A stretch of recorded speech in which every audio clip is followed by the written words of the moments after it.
Chapitre 646 Ensevelissement d'Étienne et début de la persécution.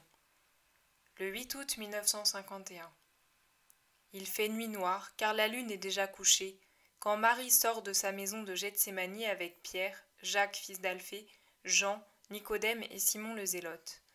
À cause de l'obscurité, Lazare, qui les attend devant la maison, là où commence le sentier qui mène à la grille la plus basse, allume une lampe à huile protégée par une plaque mince d'albâtre ou quelques autres matières transparentes.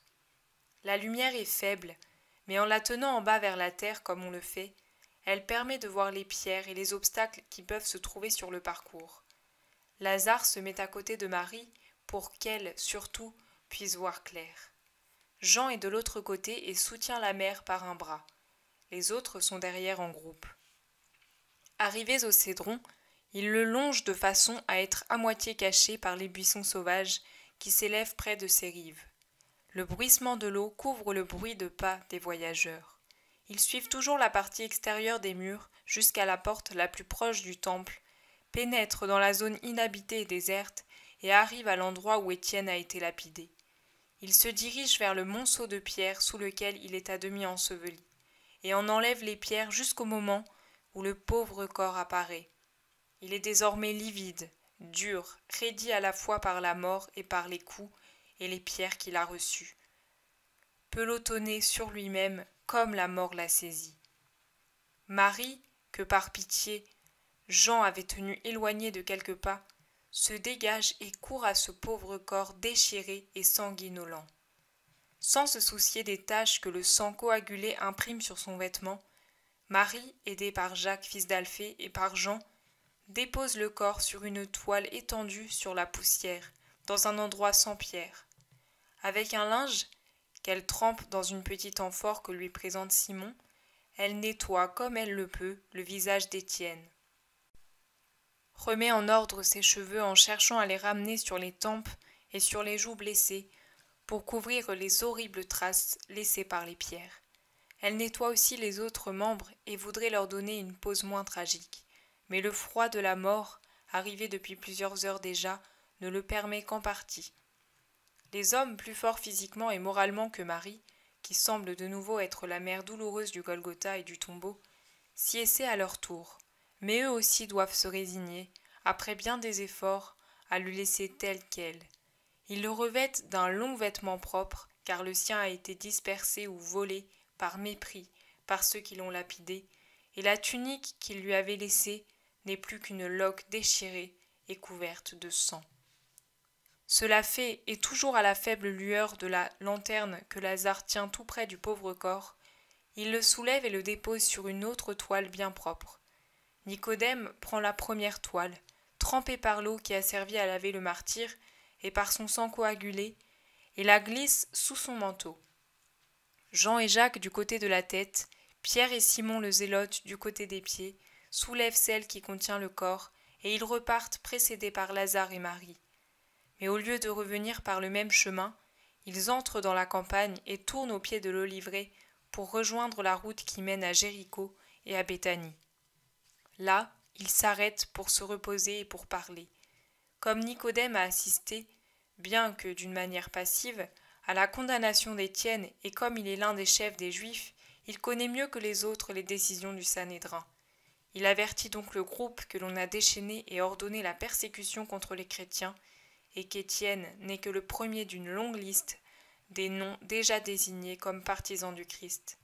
Tous les apôtres commencent par s'écrier « Qu'ils fassent ce qu'ils veulent, nous ne changerons pas, ni par menace, ni par prudence. » Mais les plus avisés, c'est-à-dire Lazare et Nicodème, font observer à Pierre et à Jacques, fils d'Alphée, que l'Église a encore bien peu de prêtres du Christ et que, si les plus importants, c'est-à-dire le pontife Pierre et Jacques, l'évêque de Jérusalem, venaient à être tués, l'Église aurait du mal à survivre.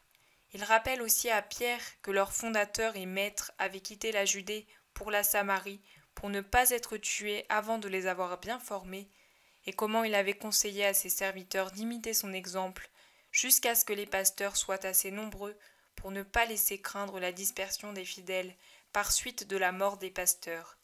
Et il achève Dispersez-vous, vous aussi, en Judée et en Samarie. Faites-y des prosélytes, d'autres pasteurs nombreux, et de là, répandez-vous sur toute la terre, afin que, comme Jésus l'a demandé, toutes les nations connaissent l'Évangile. Les apôtres sont perplexes.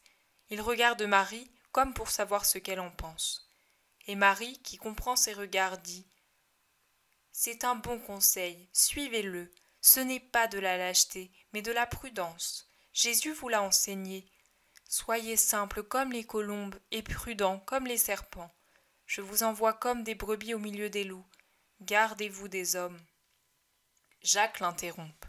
« Oui, mère, mais il a dit aussi, lorsque vous tomberez entre leurs mains et que vous serez traduits devant ceux qui gouvernent, ne vous inquiétez pas de ce que vous devez répondre. Ce ne sera pas vous qui parlerez, mais l'Esprit de votre Père parlera par vous et en vous. Pour ma part, je reste ici. Le disciple doit être comme le maître. Lui est mort pour donner vie à l'Église. Chacune de nos morts sera une pierre ajoutée au grand, nouveau temple, un accroissement de vie pour le grand et immortel corps de l'Église universelle. Qu'ils me tuent donc s'ils le veulent. Vivant au ciel, je serai plus heureux, car je serai à côté de mon frère, et puis puissant encore. Je ne crains pas la mort, mais le péché. Abandonner ma place me paraît imiter le geste de Judas, le traître parfait. Ce péché, Jacques, fils d'Alphée, ne le commettra jamais. Si je dois tomber, je tomberai en héros à mon poste de combat, à la place où lui me veut. Marie lui répond. Je n'entre pas dans tes secrets avec l'homme-dieu. S'il te donne cette inspiration, suis-la. Lui seul qui est Dieu peut avoir le pouvoir d'ordonner. Il nous appartient seulement de lui obéir, toujours en tout, pour faire sa volonté. Moins héroïque, Pierre s'entretient avec Simon les Zélotes pour connaître son avis. Lazare, qui se tient près d'eux, suggère « Venez à Béthanie, c'est proche de Jérusalem et proche du chemin pour la Samarie.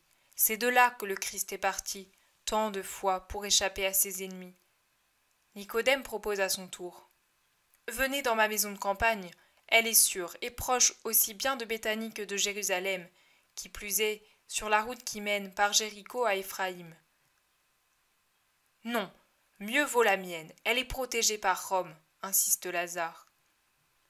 Tu es déjà trop haï depuis que Jésus t'a ressuscité, affirmant ainsi puissamment sa nature divine.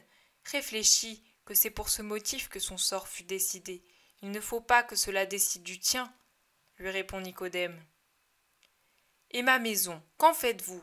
En réalité, elle appartient à Lazare, mais elle porte encore mon nom, dit Simon le Zélote. Marie intervient. Laissez-moi réfléchir, penser, juger ce qui est préférable. Dieu ne me laissera pas sans sa lumière. Quand je le saurai, je vous le dirai. Pour le moment, venez avec moi à Gethsémani. Siège de toute sagesse, mère de la parole et de la lumière, tu es toujours pour nous l'étoile qui nous guide en sécurité. Nous t'obéissons. Disent-ils tous ensemble, comme si l'Esprit Saint avait vraiment parlé dans leur cœur et par leurs lèvres. Ils se relèvent de l'herbe dans laquelle ils s'étaient assis au bord de la route. Pendant que Pierre, Jacques, Simon et Jean accompagnent Marie à Gethsémani, Lazare et Nicodème soulèvent la toile qui enveloppe le corps d'Étienne, et aux premières lueurs de l'aube, ils se dirigent vers le chemin qui mène de Béthanie à Jéricho. Où porte-t-il le martyr? Mystère.